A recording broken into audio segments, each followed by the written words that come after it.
అందరికీ praise lord.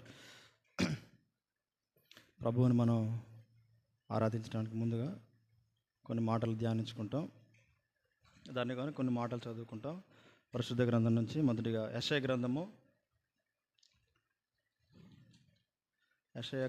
41వ అధ్యాయము.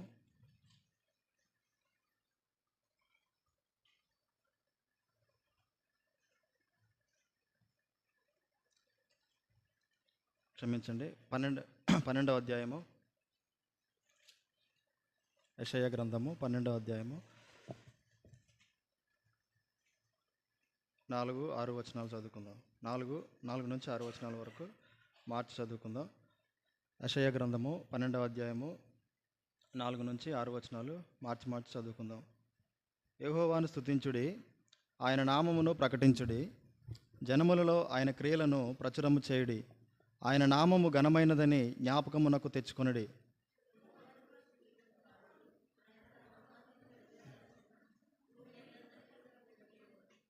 సియోను నివాసి, ఉత్సాహధ్వని బిగ్గరగా చేయము. నీ మధ్యనున్న ఇశ్రాయేలు యొక్క పరిశుద్ధ దేవుడు గనుడై ఉన్నాడు. తిరిగి మరొక లేఖన భాగం చదువుకుందాం.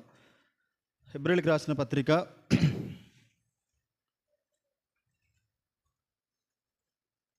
1వ అధ్యాయము 3-4 వచనాలు కలిసే ఉంటాయి. అందరం కలిసి చదువుకుందాం. హెబ్రీయులకు రాసిన పత్రిక 1వ అధ్యాయము 3-4 వచనాలు. ఆయన దేవుని మహిమ యొక్క తేజస్సును, ఆయన తత్వం యొక్క మూర్తిమంతమునై ఉండి, తన మహత్తు గల మాట చేత సమస్తమును నిర్వహించుచు, పాపముల విషయములో శుద్ధీకరణము తానే చేసి, దేవతల కంటే ఎంత శ్రేష్టమైన నామం పొందెనో వారికంటే అంత శ్రేష్ఠుడై ఉన్నత లోకమందు మహామహుడగు దేవుని కుడిపార్శ్వమున కూర్చుండెను. చాలు. ప్రభు సాయం నిమిత్తమై ప్రార్థించుకుంటాం. దయచేసి ఏకీభవించండి.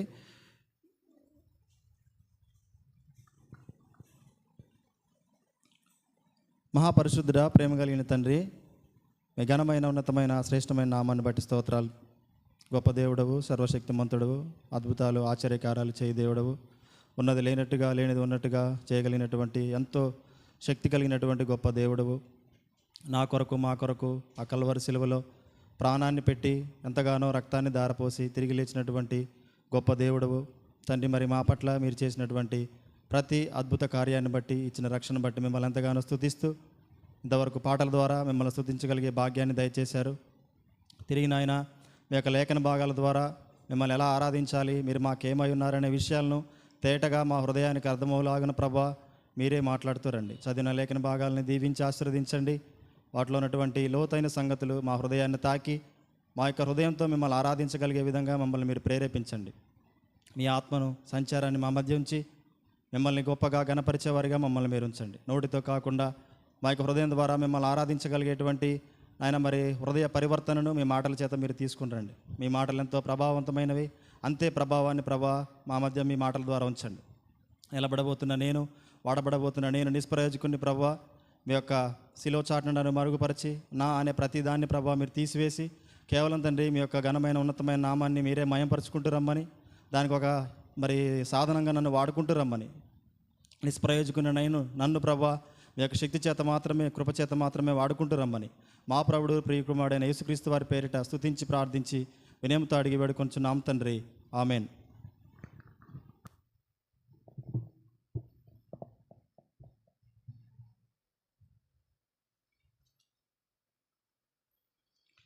మొదటిగా మనం చూసినటువంటి యెషయా గ్రంథంలో ఏం చెప్తా ఉన్నాడు ప్రవక్త అంటే, ప్రభువుని స్తుతించమని చెప్తా ఉన్నట్టుగా మనం చూస్తాం.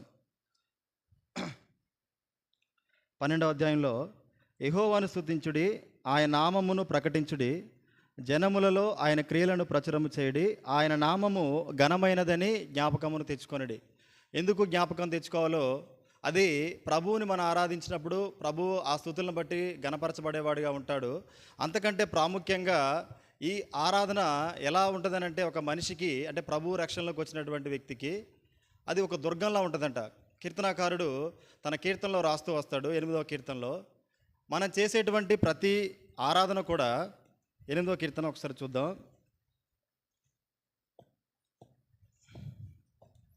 8వ కీర్తన ఆ, చదవండి.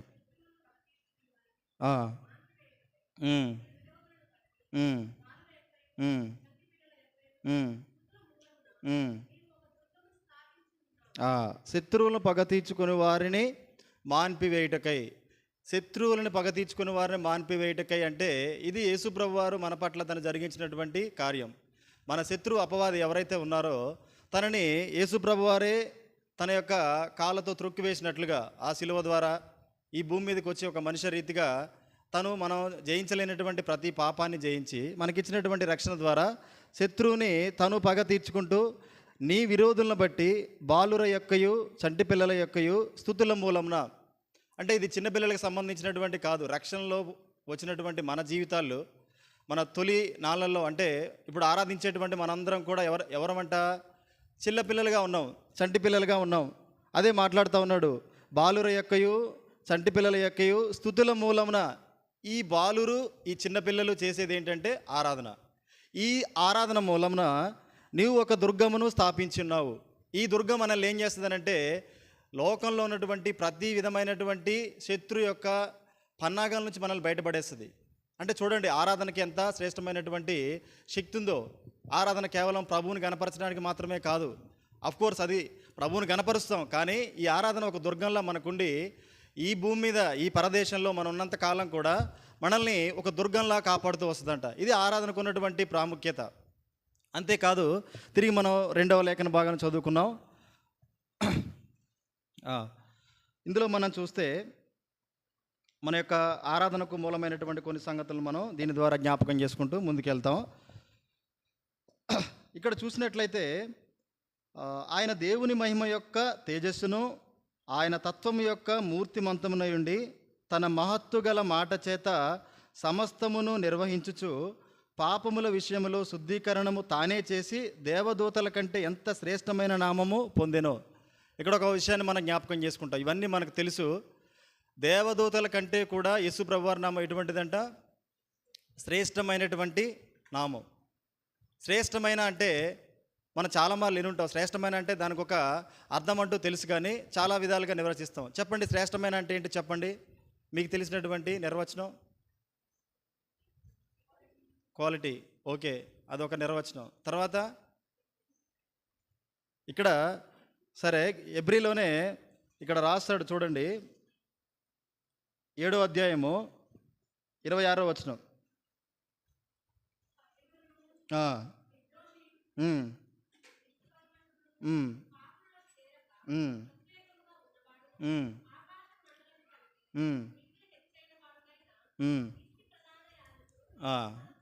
ఇది శ్రేష్టమైనటువంటి నామానికి ఉన్నటువంటి గుణ లక్షణాలు. యేసు ప్రభువారు వీటన్నిటినీ కలిగి ఉన్నాడు. శ్రేష్టమైనటువంటి నామాన్ని కలిగిన వాడుగా ఉన్నాడు. అంత శ్రేష్టమైన నామం కలిగి ఉన్నాడు కాబట్టే యేసు ప్రభువారు తండ్రి యొక్క కుడిపార్శ్వమున కూర్చోగలిగినటువంటి వాడిగా ఉంటూ వచ్చాడు. ఇంత శ్రేష్టమైన నామం కలిగినటువంటి యేసు ప్రభువారు మన యొక్క జీవితాల్లో మనకేం చేశారనే విషయాన్ని మనం ఈరోజు జ్ఞాపకం చేసుకొని ప్రభువుని ఆరాధిస్తాం.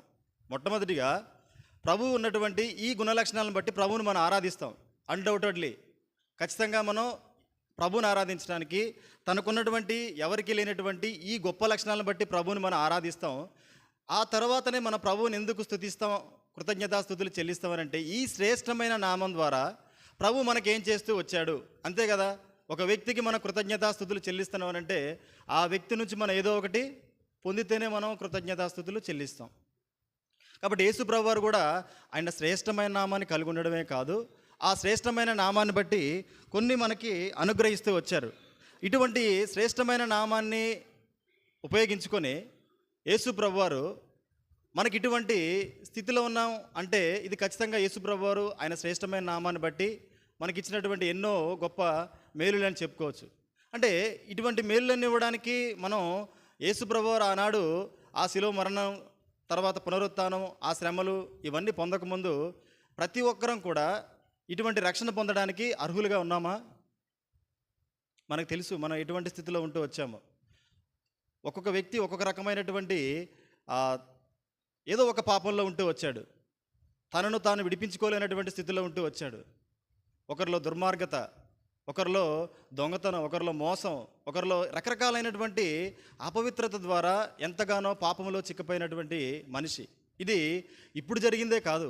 ఈ శ్రేష్టమైన నామాన్ని బట్టి ఆయన ఇచ్చినటువంటి ఈ గొప్ప రక్షణ కంటే ముందుగా మొట్టమొదటిగా మనం ఏ స్థితిలో ఉన్నామో ఒకసారి జ్ఞాపకం చేసుకుంటూ ఉందాం. ఎందుకనంటే యేసు ప్రభు వారైతే శ్రేష్టమైనటువంటి నామాన్ని కలిగి తండ్రి కుడిపార్శ్వమున కూర్చున్నవాడుగా ఉన్నాడు. ఇక తన గుణలక్షణాలు చూసుకుంటా వెళ్తే నిష్కల్మషుడు, నిర్దోషి, పాపులలో చేరక ప్రత్యేకంగా ఉన్నటువంటి వాడు, పరిశుద్ధుడు. అసలు మనం ఆయన చూడడానికి కూడా సరిపోయినటువంటి వారం. తనని మన కనులతో చూసినట్లయితే నిజంగా చెప్పాలి అని అంటే యేసు ప్రభు వారే ఈ భూమి మీదకి రాకపోతే ఆయన దర్శనాన్ని మనం పొందలేం కదా. యేసు ప్రభు వారినే ఈ భూమి మీదకి పంపి తండ్రి అయినటువంటి దేవుని యొక్క గుణలక్షణాలన్నీ కూడా యేసు ప్రభు వారి ద్వారా మనకు కనపరుస్తూ వచ్చారు కదా. నిజంగా మనం తిమోతిలో రాస్తాడు కదా, ఆయన ఎవరో కూడా మనం చూడలేము, ఇంతవరకు ఎవరు కూడా చూడలేదు. ఇటువంటి వాటన్నిటిని బట్టి ప్రభు మనకి ఇచ్చినటువంటి శ్రేష్టమైన గుణలక్షణాలు అన్నిటికంటే ముందు అసలు మనస్థితి ఏంటి, అసలు మనస్థితి ఏంటో తెలిస్తే ప్రభువుని మనం ఎందుకు ఆరాధించాలో తెలుస్తుంది. కొంతమంది మనం ఏం చేస్తామనంటే వ్యక్తులు చాలామందికి ఒక్కొక్క రకమైనటువంటి బుద్ధి ఉంటుంది. ఏంటంటే వారి పాత స్థితిని మర్చిపోతారు, చాలా తొందరగా మర్చిపోతారు. కొందరైతే చాలా రోజులు గడిచిన తర్వాత లగ్జరీ లైఫ్కి అలవాటు పడి పాత జీవితాన్ని మర్చిపోతారు. కొందరు ఏం చేస్తారంటే చాలా తొందరగా అట్లా షర్ట్ వేసుకొని తీసేసి మళ్ళీ వైరే షర్ట్ మార్చినట్టు వారు పాత జీవితాన్ని మర్చిపోతారు.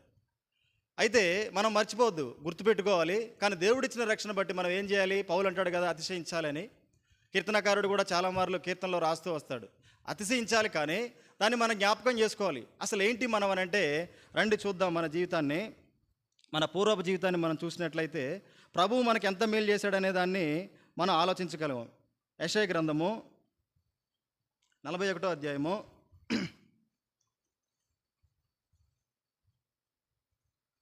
14వ వచనం.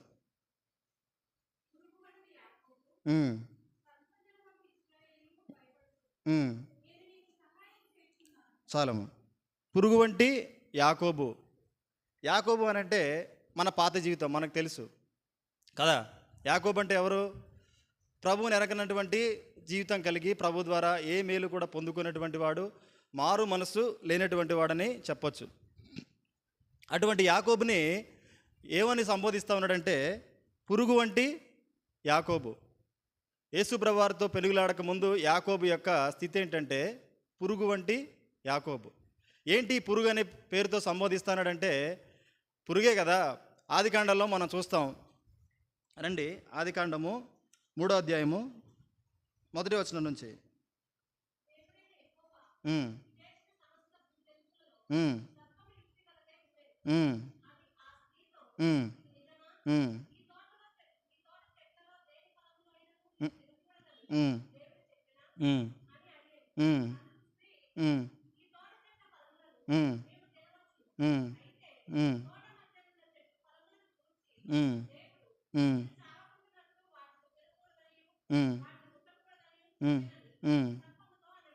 ఆరో వచనం చదవమ్మా నేరుగా.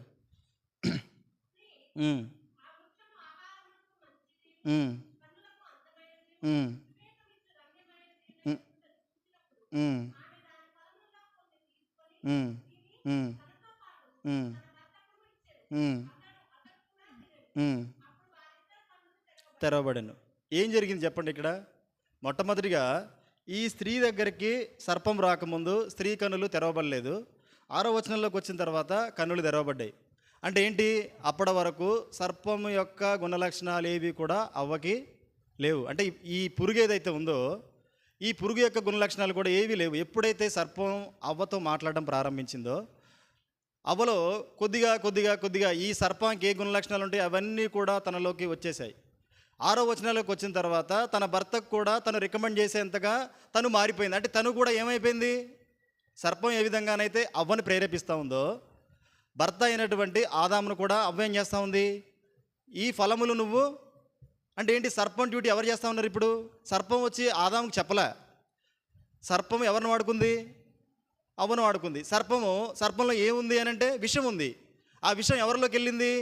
అవ్వలోకి వెళ్ళింది. అవ్వ ఆ విషయం ద్వారా ఏం చేస్తూ ఉంది? ఆదాములోకి ఆ విషయాన్ని ఎక్కిస్తూ ఉంది. ఇది ఆదాముతోనే ముగిసిపోలే, యాకోబు ద్వారా వచ్చినట్టుగా యేషయా మాట్లాడుతూ ఉన్నాడు. యాకోబు ద్వారానే కాదు, మనందరి జీవితాల్లో కూడా ఈ విషయం వచ్చింది. నా తలంపు ఏంటంటే, ఇక్కడ ఉన్న మనందరం కూడా ఒకప్పుడు పురుగు గుణలక్షణాలు కలిగినటువంటి యాకోబు వంటి వారము. ఇటువంటి స్థితి కలిగినటువంటి మనము పురుగు ఏ విధంగానైతే ప్రవర్తిస్తూ ఉందో అవన్నీ కూడా మనలో ఉన్నాయి. పాములో ఏముంటుంది చెప్పండి? ఒక దైవజనుడు చెప్తా వచ్చాడు, ప్రతిదీ కూడా ఆ పాము నుంచే వచ్చిందని చెప్పడానికి ఒక ఉదాహరణ చెప్తూ వచ్చాడు. పాపములో మధ్యలో వచ్చినటువంటి అక్షరాన్ని పాదిస్తే ఏమొస్తూ ఉంది? పాము వస్తూ ఉంది. పగ మధ్యలో ఆ డా అనే అక్షరాన్ని కలిపినప్పుడు ఏమొస్తూ ఉంది? పడగ. ఇది ఒక దైవనుడు చెప్తా ఉంటే నాకు కూడా ఆలోచన వచ్చింది అప్పుడు. అంటే నిజంగా పాపము ఒక మనిషిని, ఈ పాము ఒక మనిషిని ఇంతగా తన విషయంతో ప్రేరేపించిందానంటే ఎగ్జాక్ట్లీ చేసింది అది. అవ్వ జీవితంలోకి వచ్చి అవ్వలో తన విషయాన్నంతా కూడా నింపి, అవ్వ ద్వారానే కాదు, ఈనాడు మన పూర్వపు స్థితి ఎలా ఉందనంటే, పాములో ఇన్ని గుణలక్షణాలు, పగ, పాపం ఏదైతే పాములో ఉంటూ వచ్చిందో అవన్నీ కూడా మానవుడి జీవితాల్లో ఈ పురుగు ద్వారా, పాపపు పురుగు అయినటువంటి సాతాను ద్వారా మనలోకి వచ్చాయి. ఇటువంటి పురుగు జీవితం కలిగినటువంటి మనము ఆ పురుగు ఏ విధంగానైతే ఒక మనిషి మీద విషాన్ని చిమ్ముతూ ఉందో, ఏ విధంగానైతే విషంతో నింపబడుతూ ఉందో, యేసు ప్రభు వారు ఈ భూమి మీదకి రానంత వరకు కూడా పురుగు లాంటి యాకోబు అని ఎలా పిలువబడుతూ వచ్చాడో, ఒక పురుగు లాంటి సహోదరుడు దిలీప్ అని, సహోదరుడు సాగర్ అని పిలువబడినటువంటి వారమే. పురుగుకి ఏ లక్షణాలు ఉన్నాయో, ఏ గుణ లక్షణాలు ఉన్నాయో అవన్నీ కలిగిన వారమే. మన జీవితం సరిగా ఉండదు, మన మార్గాలు సరిగా ఉండవు, మన మాట సరిగా ఉండదు, మన మాట ద్వారా పాపమే, మన చూపు ద్వారా పాపమే. ఎంత ఘోరమైనటువంటి స్థితి అంటే, పౌలు తన యొక్క రక్షణ కంటే ముందుగా, ప్రభు దర్శించకంటే ముందుగా మాట్లాడినటువంటి మాట, జీవించినటువంటి మాట మనం జ్ఞాపకం చేసుకుంటే ఏమంటాడు తను? పూర్వము నేను దోషకుడను, హింసకుడను అయినటువంటి వాడు. చూడండి, పౌలు అంతవరకు మంచిగా ధర్మశాస్త్రాన్ని అవలంబించిన వాడిగా ఉండి కూడా ఆయన ధర్మశాస్త్రం యొక్క ఆధీనంలో కూడా రాలే. ఎలా ఉన్నాడనంటే, క్రీస్తుని హింసించినటువంటి వాడిగా, దూషించినటువంటి వాడిగా, క్రీస్తుని ఎరగనటువంటి వాడిగా ఉంటూ వచ్చాడు. ధర్మశాస్త్రాన్ని అవలంబించి అంటే తెలుసుకున్నటువంటి పౌలు జీవితం అలా ఉంటే, అసలు క్రీస్తే మన జీవితాల్లో లేనటువంటి ఆ పాపపు పురుగు లాంటి జీవితంలో ఎంత ఘోరమైనటువంటి పాపంలో ఉన్నాం చూడండి. మనలో మోసం ఉంది, అబద్ధం ఉంది, రహస్య పాపాలు ఉన్నాయి. ఇవన్నీ కూడా కలిగినటువంటి ఈ పురుగు లాంటి జీవితాన్ని శ్రేష్టమైనటువంటి యేసు ప్రభు వారి నామం ఏం చేస్తూ వచ్చిందనంటే, రండి, యాకోబు రాసినటువంటి పత్రిక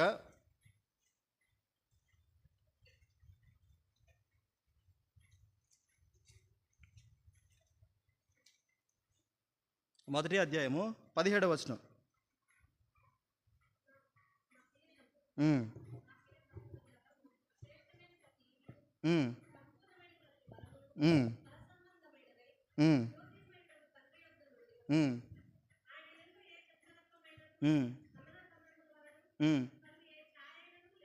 చాలమ్మ.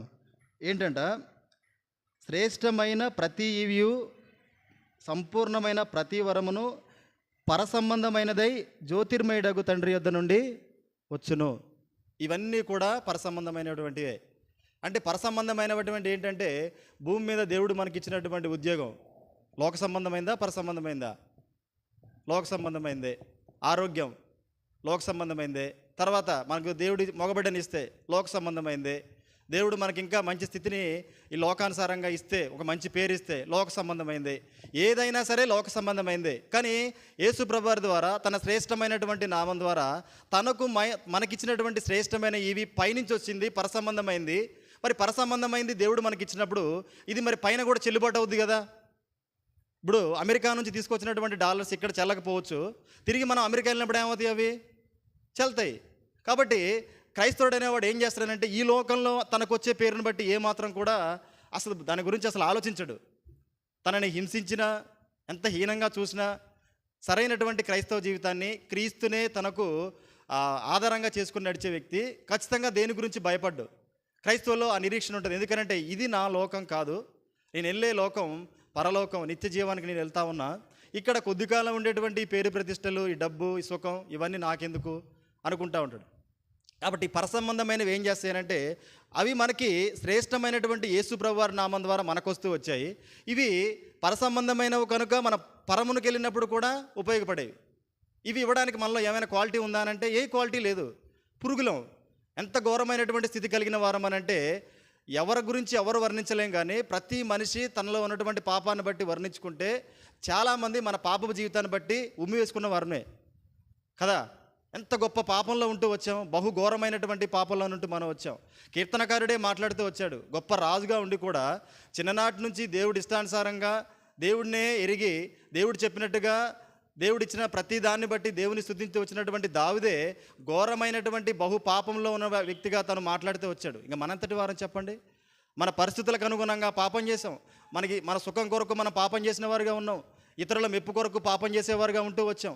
ఇవన్నీ కూడా ఎప్పటి వరకు ఉన్నాయనంటే దేవుని యొక్క శ్రేష్టమైనటువంటి పరసంబంధమైనటువంటి మేలులు చేసే వరకు, ఆయన ఈవులు ఇచ్చే వరకు మన జీవితంలో ఈ పురుగు వంటి జీవితం ఉంది. మరి ఈ పురుగు వంటి జీవితానికి నేరుగా ఈ ఈవులు తీసుకోవడానికి కుదురుతుందా చెప్పండి? పురుగు జీవితం కలిగినటువంటి మనము, ఇంత పాపపు జీవితం కలిగినటువంటి మనకి నేరుగా ఈ జీవితాన్ని ప్రభు ఇవ్వడం ఎలా సాధ్యమైంది చెప్పండి? ఈ పురుగు తనకు తానుగా ఏ విధంగా కూడా అటువంటి జీవితంలోకి ప్రవేశించలేదు. కాబట్టి ఇక్కడ ఎందుకు మన ప్రభువుని గణపరచాలనంటే, రండి చూద్దాం. కీర్తనల గ్రంథము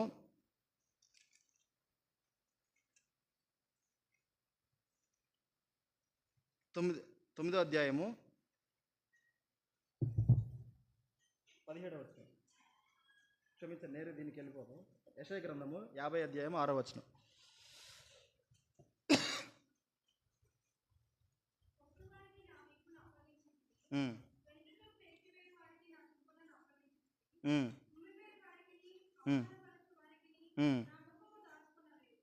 ఇది యేసు ప్రభువారు ఒక పురుగుకి పడాల్సినటువంటి శ్రమనంతటినీ కూడా పడుతూ వచ్చాడు.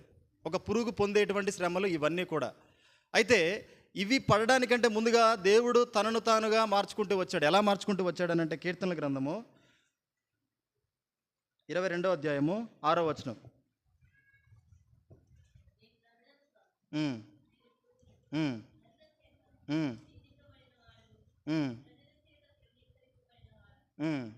చాలమ్మ. నేను నరుడను కాను, నేను పురుగును. ఈ 22వ కీర్తన మనకు తెలుసు, ఇది యేసు ప్రభు వారిని గూర్చినటువంటి ప్రవచన కీర్తన. ఇది యేసు ప్రభు వారే నేరుగా మాట్లాడుతున్నట్టుగా పరిశుద్ధాత్ముడు దావీదు ద్వారా రాయించినటువంటి కీర్తన. ఈ కీర్తనలో యేసు ప్రభు వారు ఏం చెప్తున్నాడంటే, నేను నరుడను కాను, నేను పురుగును. అసలు దేవుడు నరుడు అనడానికే ఆయనలో ఉన్న క్వాలిటీ సరిపోవు.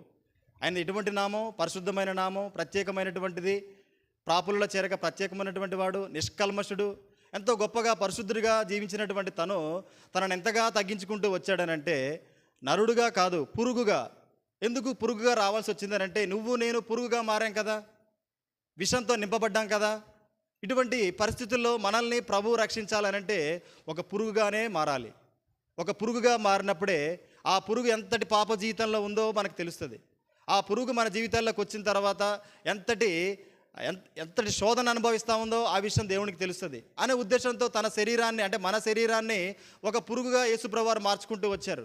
మార్చుకుంటూ వచ్చిన తర్వాత తను ఎదుర్కొన్నటువంటి ఏంటంటే, నరుల చేత నిందింపబడిన వాడను, ప్రజల చేత తృణీకరింపబడిన వాడను. ఇదంతా కూడా యేసుప్రభువు వారికి రావాల్సినటువంటి శిక్ష కాదు. ఎవరికి రావాలి? పురుగు ద్వారా విషం చిమ్మబడినటువంటి మనము, పాపంలో జీవిస్తున్న మనము ఇటువంటి జీవితానికి అర్హులం. కానీ యేసు ప్రభువారు మన కొరకు ఏమయ్యారంటే పురుగుగా మార్చబడ్డారు. మనం పొందాల్సినటువంటి ప్రతి నింద, తృణీకరణ కూడా యేసు ప్రభువారు పడుతూ వచ్చారు. ఎంతగా తృణీకరించారో చూడండి. ఒక పురుగుని చూడండి, మనం పిల్లలైనా సరే ఎవరైనా దాన్ని పట్టుకున్నప్పుడు ఎంతగానో దాన్ని హింసిస్తూ ఉంటారు. అంటే దాంతో ఆనందం పొందుతూ ఉంటారు అనమాట. కూర్చోడం, ఒక్కసారి చంపరు. దాన్ని చంపే విషయంలో రకరకాలుగా పిల్లలు ఆడుకుంటూ ఉంటారనమాట. అంటే దాంట్లో ఆనందం వెతుక్కుంటూ ఉంటారు పిల్లలు. అదేవిధంగా యేసుప్రభువు వారి శిలువలో మనం జ్ఞాపకం చేసుకుంటే, ఆ శిలువలో యేసుప్రభువు వారిని చంపేటప్పుడు ఎంతగా తనను తృణీకరిస్తూ ఉన్నారంటే, అసలు ఎంతటి అగౌరవాన్ని యేసుప్రభువు వారికి తీసుకొస్తున్నారో మనకు తెలుసు. అంతేనా? మనకి ఇందాక చదువుకున్నాం కదా యెషయా గ్రంథంలో, మనం పడాల్సినటువంటి ప్రతి దెబ్బ, ఆ దెబ్బకి యేసుప్రభువు వారు ఎక్కడా కూడా కాదనకుండా, ఇది నా వలన వచ్చేటువంటి శిక్ష కాదు, ఇది నేను పొందాల్సింది కాదు అని యేసుప్రభువు వారు చెప్పలా. ప్రతి దానికి కూడా ఆయన వీపును చూపుతూ వచ్చాడు. పురుగుగా ఉన్నటువంటి మన కొరకు తను పురుగుగా మారుతూ మనం ఏ శ్రమనైతే పొందాలో తను పొందుతూ వచ్చాడు. మనమైతే పుట్టుక నుంచి రక్షణ వచ్చే వరకు కూడా ఎక్కడ ఎటువంటి విషయంలో కూడా మనకు డోకాలేదు. చక్కనైనటువంటి వాతావరణంలో పుట్టాం, పెరిగాం. రక్షణ పొందే వరకు కూడా మనకి ఏ విధమైనటువంటి ఇటువంటి విషయాల్లో కూడా మనం చక్కటి జీవితాన్ని గడుపుతూ వచ్చాం. ఎక్కడా లోటు లేదు. కానీ యేసు ప్రభువు వారు చూస్తే పుట్టడంలో తనకు ఒక స్థలమే లేదు. చూడండి, తను పురుగుగా పుడుతూ వచ్చాడు, నరుడుగా కూడా కాదు, పురుగుగా నేను పుడుతున్నా అని చెప్తూ వచ్చాడు. నరుడికి కనీసం పుట్టినప్పుడు మంచి స్థలం ఉంటుంది. కానీ యేసు ప్రభు వారి విషయానికి వస్తే తను ఎంతగా ఒక పశువుల పాకలో జన్మిస్తూ వచ్చాడు. అంతేనా, తన జీవితంలో చూస్తే ఒకానొక సమయంలో తలవాల్చుకొనుటకు స్థలమైనా లేదు. శిష్యులు తనను వెంబడించాలని ఆశపడ్డప్పుడు, శిష్యులుగా మారడానికి ఇష్టపడేటువంటి వ్యక్తులకి తను చెప్పింది ఇదే, నాకు తలవాల్చుకోవడానికి స్థలమే లేదు. ఆకాశ పక్షులకి నక్కలకి బొరేలుండును, కానీ నాకు మనిషి కుమారుడు తలవాల్చుకున్నట్టుకు స్థలమే లేదు. అది యేసు ప్రభు వారు గడిపినటువంటి జీవితం. ఆయన ఎటువంటి వాడు, శ్రేష్టమైనటువంటి నామం కలిగి తండ్రి పక్కన కూర్చున్నటువంటి వాడు నీ కొరకు నా కొరకు పురుగుగా మారాడు.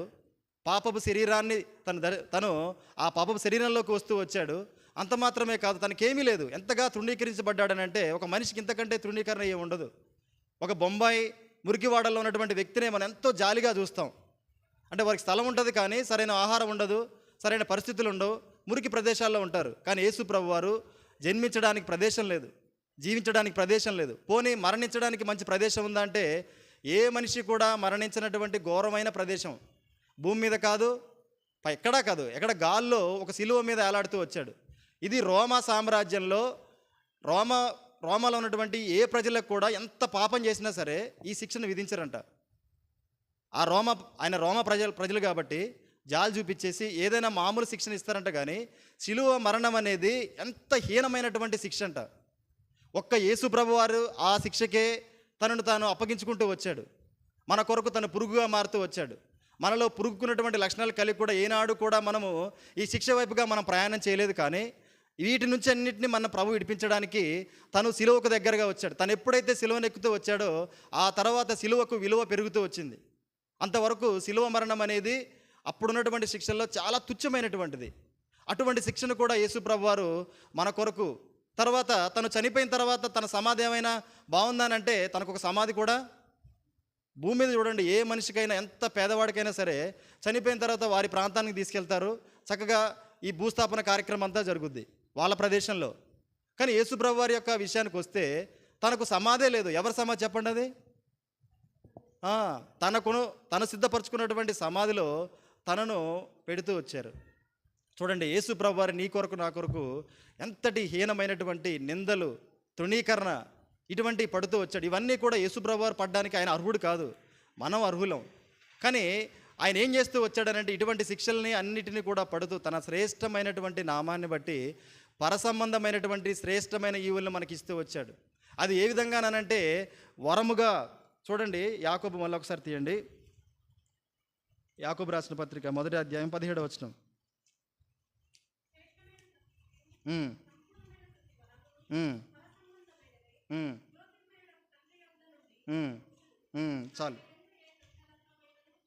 చాలు అమ్మా, చాలు. శ్రేష్టమైన ప్రతి ఈవియు, సంపూర్ణమైన ప్రతి వరము, ఇదేది కూడా మనం పొందుకునేది కాదు, ప్రతిది కూడా వరమే. శ్రేష్టమైనటువంటి ప్రతి ఈవి, తర్వాత ప్రతి సంపూర్ణమైన ప్రతి ఆ యొక్క వరాన్ని ప్రభు మనకి ఇస్తూ వచ్చాడు. ఏంటి మనకు తను ఇస్తూ వచ్చాడనంటే ఎటువంటి స్థితిలో ఉన్న మనకి ప్రభు ఇస్తున్నటువంటి వరాన్ని మనం జ్ఞాపకం చేసుకుంటూ వెళ్తే, మొదటిగా ఆయన రక్షణను మనకు ఇస్తూ వచ్చాడు. ఎఫెసీయులకు రాసిన పత్రిక 2వ అధ్యాయము 8వ వచనం.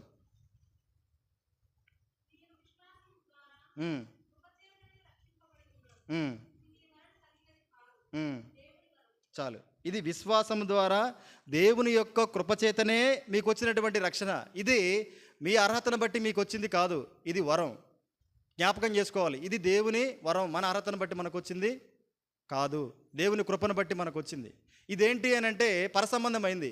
అంటే మన పైకి దేవుని దగ్గరికి వెళ్ళినప్పుడు మనకు చెల్లుబాటు అయ్యేది ఏంటంటే రక్షణ. ఈ రక్షణ భూమి మీదే కాదు, పైకి వెళ్ళినప్పుడు మనకు చెల్లుబాటు అయ్యేది. ఇది భూమి మీద ఇవ్వడానికి ఎవ్వరూ సరిపోరు. ఎటువంటి వ్యక్తి కూడా దేవుడు ఇవ్వడు. ఎవరైతే దేవుని ద్వారా దేవుని కృపచేత విశ్వాసాన్ని మనం పొందుతూ దేవుడే నా కొరకు సిలువలో ప్రాణం పెట్టి తిరిగి లేచాడు అనేటువంటి విశ్వాసాన్ని కలిగి ఉంటామో, తన కృపచేత ఆయన ఇచ్చినటువంటి వరం ఏంటంటే రక్షణ. ఈ రక్షణ కొరకు ఎంత జరిగిందో మనంతా చూస్తూ వచ్చాం. పురుగుగా తను మారుతూ మనకి ఈ రక్షణను ఆయన ఇస్తూ వచ్చాడు. ఎంత గొప్ప రక్షణ, శ్రేష్టమైనటువంటి రక్షణ ఇస్తూ వచ్చాడు.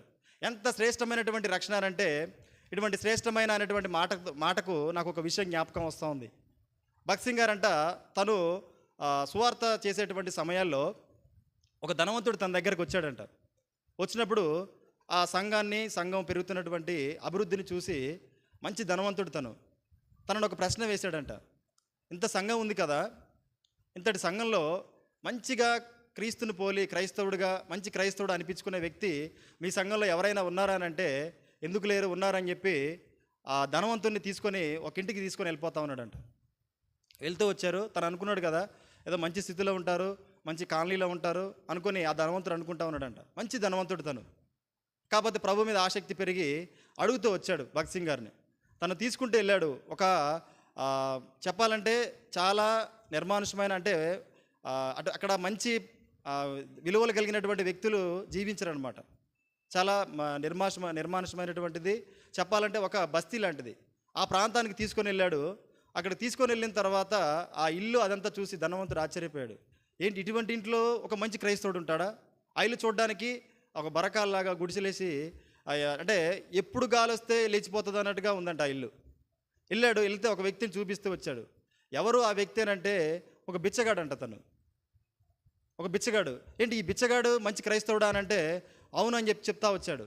ఎందుకనంటే వీళ్ళు వెళ్ళేలోపు తను ఏం చేస్తా ఉన్నాడనంటే, తను బిచ్చగాడే కానీ దేవుని యొక్క గొప్పతనాన్ని, ఈ లోకంలో దేవుడు ఎంత గొప్పవాడో తెలుసుకొని తన కొరకు ఏం చేశాడో తెలుసుకొని సంపూర్ణంగా దేవుణ్ణి ఎరిగి రక్షణ పొందినటువంటి బిచ్చగాడు ఏం చేస్తానంటే, వాళ్ళు వచ్చే ముందే ఆ ఇంటికి వెళ్ళి ఈ ఇంటికి వెళ్ళి ఆహారం అంతా కూడా తీసుకొని వచ్చి తన ముందు పెట్టుకొని ఒక చిన్న ప్రార్థన చేస్తూ ఉన్నాడంట.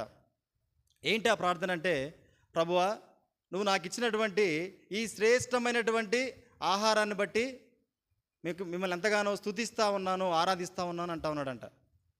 ధనవంతుడికి ఒక్కసారి కళ్ళు తిరిగిపోయాయంట. తనకి ఆ ఇంట్లో పాచిపోయింది, ఈ ఇంట్లో పడేసేది, తర్వాత ఆ ఇంట్లో తిట్టుకుంటా ఏదో చేసుకుంటూ ఇచ్చినటువంటి ఆహారం, ఇవన్నీ కలిపి తన ముందు పెట్టుకున్నటువంటి దాన్ని శ్రేష్టమైనటువంటి ఆహారాన్ని అంటా ఉన్నాడు. ఏంటి ఆయనకి ఈ భగత్ సింగ్ గారు చెప్పకుండానే తన హృదయంలో ఒక కార్యం జరుగుతూ వచ్చింది. నా ముందు లేదంటే ఒక పెద్ద టేబుల్, ఆ టేబుల్ మీద అసలు పంచభక్ష పరమాణాలే ఉంటాయి. నీకు డైట్కి కావాల్సిన ఫుడ్ ఉంటుంది, లేదా మంచిగా తినాలంటే నాన్ వెజ్ ఉంటుంది, రకరకాలైన ఫుడ్స్ ఉంటాయి. ఇవన్నీ నేను తింటా, కానీ ఎప్పుడూ కూడా శ్రేష్టమైనటువంటి నాకు ఇచ్చావు ప్రభు అని నేను ఎప్పుడూ కూడా ప్రార్థించలేదు. అంటే చూడండి, తన జీవితంలో దేవుడు తనకి ఇచ్చినటువంటి దాన్ని బట్టి తనంత ప్రభుని స్తుతిస్తూ ఉన్నాడో, శ్రేష్టమైనటువంటి దాన్ని బట్టి తను ఎంతగా ప్రభుని స్తుతిస్తూ ఉన్నాడంటే, తనకిచ్చిన ఆహారమే కాదు, దేవుడు మనకిచ్చినటువంటి ఈ రక్షణ కూడా ఎంత శ్రేష్టమైందనంటే మన జీవితాల్లో ఆ తర్వాత ఆ ధనవంతుడు ఆ ఒక్క ఇన్సిడెంట్తో తను హృదయం మారుతూ వచ్చింది. ఆయన రక్షణ పొందాడు. భగత్ సింగ్ గారు ఏ సువార్త కూడా చెప్పలేదు దానికి, కేవలం ఆ బిచ్చగాడి యొక్క జీవితం, తన ప్రార్థన తనను మార్చేసింది. అంటే చూడండి, దేవుడిచ్చేటువంటి వాటిని బట్టి తను కలిగినటువంటి కృతజ్ఞత ఈనాడు మనకు దేవుడిచ్చింది కూడా అంతే శ్రేష్టమైంది. ఈ రక్షణ ద్వారా ఇది పరసంబంధమైంది. ప్రభుతో మనం ఉండడానికి మనకెంతో కావాల్సినటువంటిది ఈ రక్షణ. ఇటువంటి రక్షణను తను ఇస్తూ వచ్చాడు. ఈ రక్షణ కొరకు తను ఎన్నో శ్రమలు అనుభవిస్తూ వచ్చాడు, ఎంతో రక్తాన్ని కారుస్తూ వచ్చాడు. కాబట్టి ప్రభువుని ఉదయకాల సమయమైన పరసంబంధమైన ఈ రక్షణని, శ్రేష్టమైన నామం కలిగినటువంటి యేసు ప్రభువు వారు ఇచ్చిన విషయాన్ని బట్టి మనం ఆరాధించేవారిగా ఉన్నాం. రెండోగా మనం చూస్తే కీర్తనల గ్రంథము 21వ అధ్యాయము 4వ వచనం.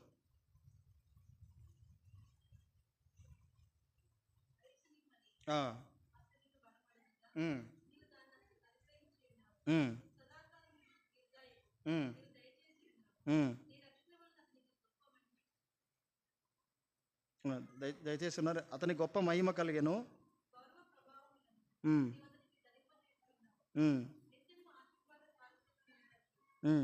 మూడో వచనం నుంచి చదవండి.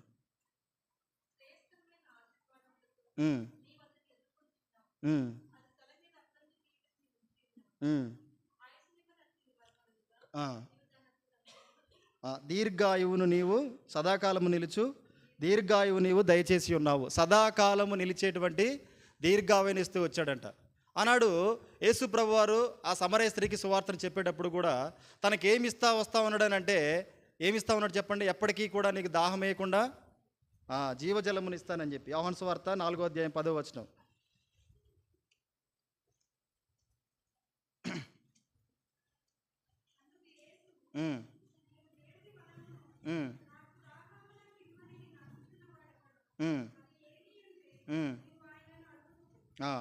చాలు.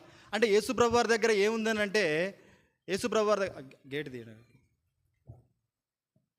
Gate okay. యేసుప్రభు వారి దగ్గర ఉన్నటువంటి ఆ జీవాన్ని ఇస్తూ వచ్చాడు. ఆ జీవం దేనికనంటే ఇది భూలోకంలో ఉన్నంత కాలం మాత్రమే కాదు, పరసంబంధమైనటువంటిది. మనం అంటే ప్రభు దగ్గరికి వెళ్ళిన తర్వాత కూడా మనతో ఉండేది ఏంటంటే ఈ జీవం. తనిచ్చేటువంటి ఈ జీవం ద్వారా మాత్రమే మనమందరం కూడా తనతో చేరగలం. కేవలం లోకానుసారంగా భౌతికంగా మనకున్నటువంటి జీవం మన ప్రభు దగ్గరికి మనల్ని నడిపించదు. తను ఇచ్చినటువంటి శ్రేష్టమైన ఈవిలో రెండవదిగా ఆ జీవం, తన యొక్క జీవాన్ని మనకి ఇస్తూ వచ్చాడు. తర్వాత చూడండి, రోమిలికి రాసిన పత్రిక 6వ అధ్యాయము 23వ వచనము.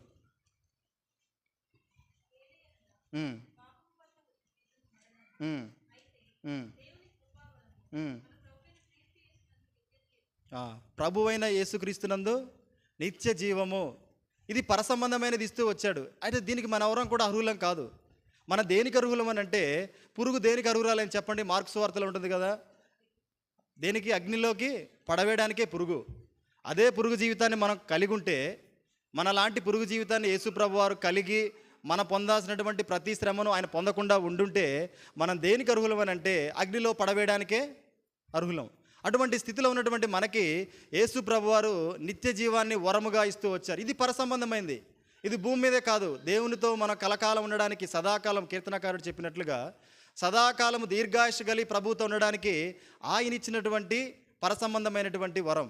ఇది రెండవది. దీన్ని బట్టి మనం ప్రభువుని ఆరాధించాలి. మూడవదిగా మనం చూస్తే అపోస్తల కార్యములు 2వ అధ్యాయము 38వ వచనం. మనకు తెలిసిందే, ఇది మనం త్వరగా ధ్యానించుకుందాం. 2వ అధ్యాయము 38వ వచనం.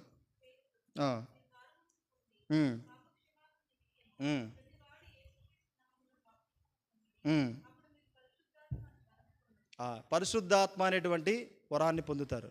ఇది ఈ లోక సంబంధమైందేనా? మనం ప్రభుతో వెళ్ళే వరకు, ప్రభుతో కలిసే వరకు, ప్రభుతో ఉండే వరకు కూడా ఈ పరిశుద్ధాత్ముడే మనల్ని నడిపించాలి. మనం ఎఫెసీలో కూడా చూస్తాం. ఎఫెసీలకు రాసిన పత్రికలో 1వ అధ్యాయము 14వ వచనం చివరి భాగంలో, దేవుని మహిమకు కీర్తి కలుగుటకై ఆయన సంపాదించుకొనిన ప్రజలకు విమోచనము కలుగు నిమిత్తము. విమోచనము కలుగు నిమిత్తము అంటే ఒక్కసారి వచ్చే విమోచన కాదు. ఈ విమోచన ప్రభు దగ్గరకు వెళ్ళే పర్యంతరం కూడా మనకు విమోచన, ఇదే స్థితిని మనం కలిగి ఉండాలనంటే పరిశుద్ధాత్ముడు ఖచ్చితంగా మనతో. పరిశుద్ధాత్మ లేకుండా ఈ రక్షణ జీవితాన్ని, ఈ విమోచనను మనం ఏం చేయలేము, కొనసాగించలేము. అందరూ అనుకుంటారు రక్షణ పొందారంటే రక్షణ పొందాం అంటే రక్షణ పొందిన తర్వాత మన జీవితంలో పరిశుద్ధాత్ముడు పని చేయకపోతే మన పొందిన రక్షణ కేవలం చెప్పుకోవడానికే ఉపయోగపడుతుంది. పరిశుద్ధాత్ముడు మనలో కార్యాలు జరిగించకపోతే మనం ఎప్పుడో నామకార్థ క్రైస్తవులుగా మారామనే. నామకార్థ క్రైస్తవులు అంటే పేరుకే క్రైస్తవులుగా ఉంటాం భూమి మీద తప్ప మనలో క్రీస్తును ధరించుకున్నటువంటి లక్షణాలు ఏవి కూడా కనపడవు. మనుషులకు కనపడతాయి, కానీ క్రీస్తును ధరించుకున్నవి ఎవరికి కనిపిస్తాయంటే ఆత్మీయులకు కనిపిస్తాయి, క్రీస్తుకు కనిపిస్తాయి. అటువంటి కనిపించాలంటే మనలో ఎవరు పనిచేయాలంటే పరిశుద్ధాత్ముడు పనిచేయాలి. అందుకే దేవుడు ఉంచాడు. మనం ఆయన దగ్గరికి వెళ్ళేంత వరకు దేవుడు ఎక్కడా కూడా మనల్ని ఒంటరిగా వదిలిపెట్టలే. తను ఉన్నంతకాలం ఉంటూ ఎప్పుడైతే తను వెళ్ళిపోతూ వచ్చాడో, నేను వెళ్ళిపోయిన తర్వాత ఆదరణకర్తను మీ దగ్గరికి రావాలి, తను ఏం చేస్తాడనంటే నా దగ్గరకు వచ్చేంత వరకు మీకు తోడుగా ఉండి నడిపిస్తాడు. ఎన్ని విషయాల్లో పరిశుద్ధాత్ముడు చూడండి. మన జీవితాల్లో మీరు చాలా అబ్జర్వ్ చేస్తే చాలా మార్లు మనం పెద్ద పెద్ద తప్పులు చేయకుండా తప్పించుకోగలిగామనంటే, అబ్బా నేను బైబిల్ చదువుతూ ఉండడం వలన, మంచి వాక్యం విని దాని ప్రకారం జీవిస్తూ ఉన్నా అని ఎవరం కూడా అనుకోవడానికి అవకాశం లేదు. పరిశుద్ధాత్ముడు నీకున్నటువంటి నీ హృదయంలో తలంపులు ఇచ్చాడు, ఇది చెయ్యాలి, ఇది చేయకూడదు అని. ఎన్ని మార్లు హెచ్చరిస్తూ ఉంటాడు. నువ్వు చూడకూడదు ఏదైనా చూసే విషయంలో కానీ, నువ్వు లేకపోతే మాట్లాడే విషయంలో కానీ పరిశుద్ధాత్ముడు ఎంతగా హెచ్చరిస్తూ ఉన్నాడంటే, నేను చాలాసార్లు మా ఆఫీస్లో మా చుట్టూ ఉండేటువంటి ఉద్యోగస్తులు పనికి మాలినటువంటి మాటలు మాట్లాడుతూ ఉంటారు. మొట్టమొదటిగా నేను వాళ్ళతో కలిసి మాట్లాడేవాడిని, చాలా టైంపాస్గా ఉండేది. తర్వాత మాట్లాడుతూ వచ్చాను. తర్వాత నేను మాట్లాడే కస్టమర్స్తో మాట్లాడేటువంటి మాటలు కానీ ఇవన్నీ కూడా ఎలా ఉంటాయంటే, మాది కొంచెం రికవరీలో ఎక్కువగా మాట్లాడాలి అంటే కొంచెం లాజికల్గా, ఎలాగైనా సరే అవతల వాళ్ళ మాటని మనం కిందకి డౌన్ చేసి ఎలాగైనా వాళ్ళకి కన్విన్స్ చేయాలి పేమెంట్కి. అటువంటి మాట్లాడుతూ ఉంటే వాళ్ళు ఎప్పుడు కూడా రికవరీ స్టైల్ అంతా చూడని వాళ్ళు ఆసక్తి కనపరుస్తూ ఉండేవాళ్ళు. నేను మాట్లాడుతూ ఉంటే వాళ్ళు చూస్తూ ఉండేవాళ్ళు. వాళ్ళకి ఎలా అయిపోయిందంటే, ఒకప్పుడు నేను ఆఫీస్కి వెళ్తే ఈయన మాట్లాడే దాంట్లో వాళ్ళు ఎంజాయ్ చేయొచ్చు అనే ఒక ఫీలింగ్కి వచ్చారు. ఇంకా నేను అది వాళ్ళు ఎంజాయ్ చేయడం కొరకు కొంతకాలం ఏం చేస్తా అంటే నేను కూడా మాట్లాడుతూ వచ్చా. అవసరం లేకపోయినా ఒక కస్టమర్తో అంటే కొన్ని మార్లు వాగ్వాదానికి దిగుతూ వచ్చా. అంటే వాళ్ళు నన్ను ఎంకరేజ్ చేసే విధానాన్ని బట్టి. తర్వాత నేను దేవునికి చాలా విషయంలో ప్రార్థించుకుంటూ వచ్చా.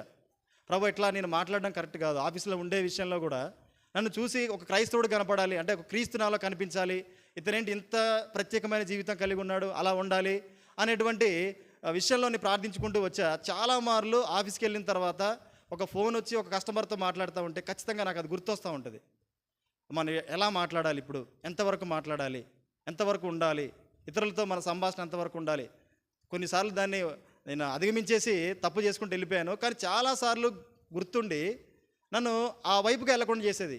నేను ఎందుకు ఇదంతా చెప్తానంటే ఇది పరిశుద్ధాత్ముడు. అంటే మీ జీవితాల్లో ఇది ఎక్కడెక్కడ ఎలా ఉంటూ వచ్చిందో నాకు తెలియదు, కానీ ఇటువంటి విషయాల్లో దేవుడు మనల్ని రక్షిస్తూ ఉన్నాడు, తప్పు చేయకుండా ఉంచుతూ ఉన్నాడు అని అంటే బికాస్ ఆఫ్ ఈ పరిశుద్ధాత్ముడే. ఆ పరిశుద్ధాత్మ వల్ల ఉండబట్టే ఈరోజు మనం దేవుని సన్నిధిలోకి వచ్చి దేవుని ఆరాధించగలిగేటువంటి ఒక హృదయాన్ని కలిగి ఉంటా ఉన్నాం. మన వల్ల మనం కాపాడుకున్నటువంటి స్థితి కాదు. అందును బట్టి మనం ప్రభుని ఆరాధించాలి. తర్వాత రండి, కీర్తన గ్రంథము 81వ కీర్తన 16వ వచనం.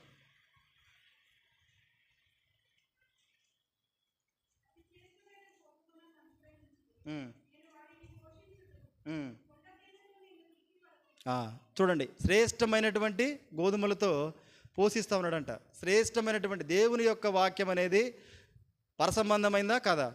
ఆ వాక్ ఎక్కడి నుంచి వచ్చింది? బైబిల్ రాయకముందే దేవుని వాక్ ఉంది.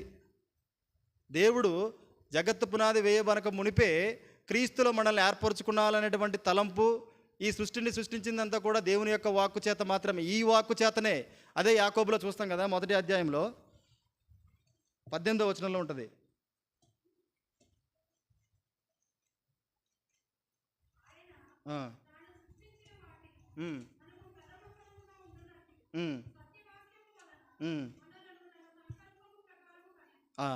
సత్యవాక్యము వలన తన సంకల్పం చొప్పున మనల్ని కంటూ వచ్చాడు. ఇది కేవలం మన చేతిలో ఉన్నటువంటి పరిశుద్ధ గ్రంథమే కాదు. ఆనాడు ప్రవక్తల ద్వారా మాట్లాడుతూ ఉన్న ప్రభు మనల్ని సృష్టించి మన సృష్టిని అంతా సృష్టించే విషయంలో కూడా ఈ వాక్కు మొట్టమొదటి నుంచి ఉంది. ఇది పరసంబంధమైనదే. ఈ వాక్యం నేను చెప్పేది ఏంటంటే దేవుడు మంచి గోధుమలతో మనల్ని పోషిస్తూ వచ్చాడు. ఇది మొదటి నుంచి ఉంది. మనం ప్రభు దగ్గరికి వెళ్ళిన తర్వాత పరసంబంధమైనటువంటి దేవుని యొక్క వాక్కు, ఆ జీవ వాక్యం అనేది మనల్ని నడిపించే వరకు కూడా ఉపయోగపడుతుంది. నిత్యము మన జీవితాల్లో ఏ విషయంలో అయినా సరే మన జ్ఞానం లేనప్పుడు, ఏ విధంగా ముందుకెళ్లాలో తెలియనప్పుడు, ఆనాడు మోషే ఏ విధంగానైతే ఇజ్రాయేల్ ప్రజల కొరకు ఆ పలకల మీద దేవుని దగ్గరికి వెళ్ళి పరిశుద్ధాత్మ దేవుడు రాయించినట్టుగా తీసుకొని వచ్చినటువంటి ఆ పలకలు ఉపయోగపడుతూ వచ్చే వాళ్ళు నడిపించడానికి, మన మధ్యలో ఉన్నటువంటి ఈ వాక్యము అది మొట్టమొదటి నుంచి ఉన్నదే.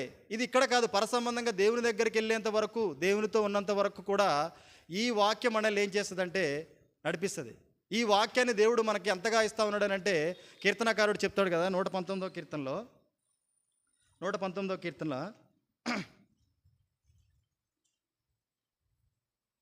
11వ వచనం ఒకసారి చదువుకుందాం. ఉంచుకున్నాను. పాపము చేయకుండా ఉండాలంటే దేవుని వాక్యం ఉండాలి.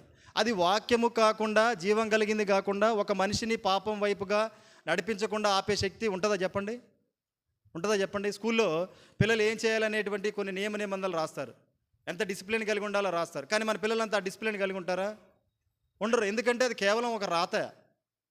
ప్రిన్సిపాల్స్, టీచర్స్ అందరూ కలిసి ఈ విధమైనటువంటి ప్రవర్తనలో పిల్లలు ఉండాలి అనుకుంటారు. కానీ యేసు ప్రభు యొక్క మాటలు ఇవి ఎంత జీవం కలిగినాయి అనంటే, ఎంత శక్తివంతమైనవి అనంటే, దావీదు పాపం చేయకుండా ఉండడానికి తను ఇచ్చినటువంటి వాక్యం అంట ఎంతగానో ఉపయోగపడిందంట. తర్వాత ఇదే 119లో ఇంకొక దగ్గర రాస్తాడు కదా, 50వ వచనం, బతికించి ఉన్నది. ఎన్ని మార్లు చనిపోయాం మనం చెప్పండి? ఎన్ని మార్లు క్రీస్తులో జన్మించినటువంటి మనము మన పాపపు జీవితాన్ని బట్టి ఎన్నో మార్లు చనిపోతే వచ్చాం. దావీదు తను అది అనుభవించాడు.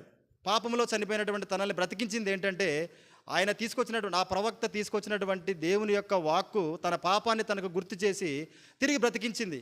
తన పాపాన్ని పట్ల తను ఎంతగానో పశ్చాత్తాపడే స్థితిలోకి తీసుకొని వచ్చింది ఏంటంటే అది వాక్యం. ఈ వాక్యానికే అంత శక్తి ఉంది. ఇది పరసంబంధమైనది.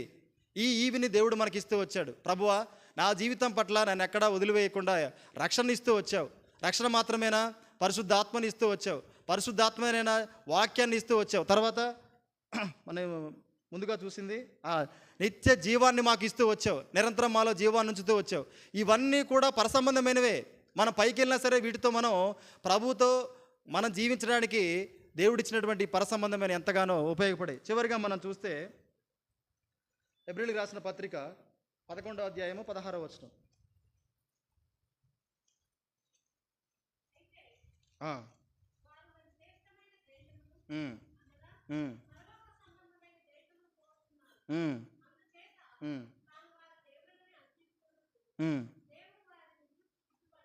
శ్రేష్టమైనటువంటి దేశము. ఎవరు ఆశపడతా ఉన్నారనంటే ఆనాడు ఉన్నటువంటి గొప్ప విశ్వాసులు దేని కొరకు ఆశపడతా ఉన్నారనంటే శ్రేష్టమైనటువంటి దేశం. అంటే శ్రేష్టమైనటువంటి దేశం ఒకటి ఉంది. ఆ దేశం కొరకు వాళ్ళు ఏం చేస్తూ ఉన్నారంటే లోకంలో ఎటువంటి శ్రమలు పడ్డానికైనా సిద్ధంగా ఉన్నారంట. కీర్తనకారుడు కూడా దీని గురించి మాట్లాడతాడు. కీర్తనకారుడు 16వ అధ్యాయం 6వ వచనం.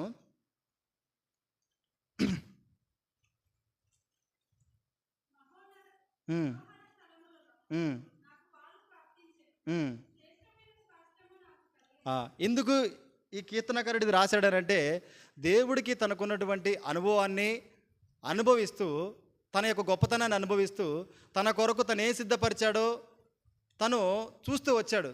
దేవుని యొక్క ఆత్మ ద్వారా నా తదనంతరం అంటే నేను ఈ దేశం నుంచి తర్వాత వెళ్ళేటువంటి దేశం ఎటువంటిది, ఇది పరసంబంధమైంది, ఇది పరదేశం నేనున్నది, కానీ నేను ఒక దేశానికి వెళ్ళాలి, ఆ స్వాస్థ్యం ఎటువంటిది అని తను జీవించే జీవితాన్ని బట్టి నేను ఆ స్వాస్థ్యంలోనికి నేను వెళ్ళేవాడిగా ఉంటూ వచ్చాను. అదే శ్రేష్టమైనటువంటి స్వాస్థ్యము.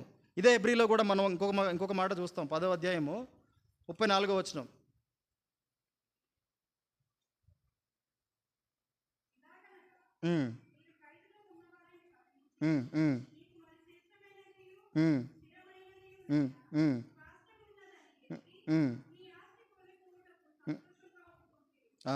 ఏం చేశారంటే అక్కడ ఉన్నటువంటి వారంటే ఆ విశ్వాసులు ఖైదులో ఉన్న వారిని కరుణించి మీరు మరి శ్రేష్టమైనదియు స్థిరమైనదియునైనా స్వాస్థ్యం ఉన్నదని ఎరిగి మీ ఆస్తి కోల్పోవటకు సంతోషంగా ఒప్పుకున్నారంట. అంటే ఇక్కడ మనం జీవించినప్పుడు ఏమి లేకపోయినా పర్లేదు, ఏం వదులుకోవడానికైనా సిద్ధంగా ఉన్నారు వాళ్ళు.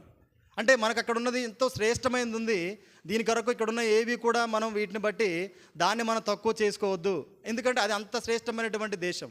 ఇవన్నీ కూడా ఏంటంటే భూమి మీద మాత్రమే కాదు, చివరిగా ఉన్నది కేవలం పైన మాత్రమే ఉండేటువంటిది. మిగతా ఉన్న 4 కూడా ఇక్కడ ఉంటూ ప్రభు దగ్గరికి వెళ్ళిన తర్వాత పరసంబంధం కూడా మనతో ఉండేటువంటి. ఇవన్నీ దయచేసినటువంటి దేవునికి మనం ఏం చేయాలంటే చివరిగా శ్రేష్టమైనటువంటి కీర్తన 66వ అధ్యాయము 17వ వచనం.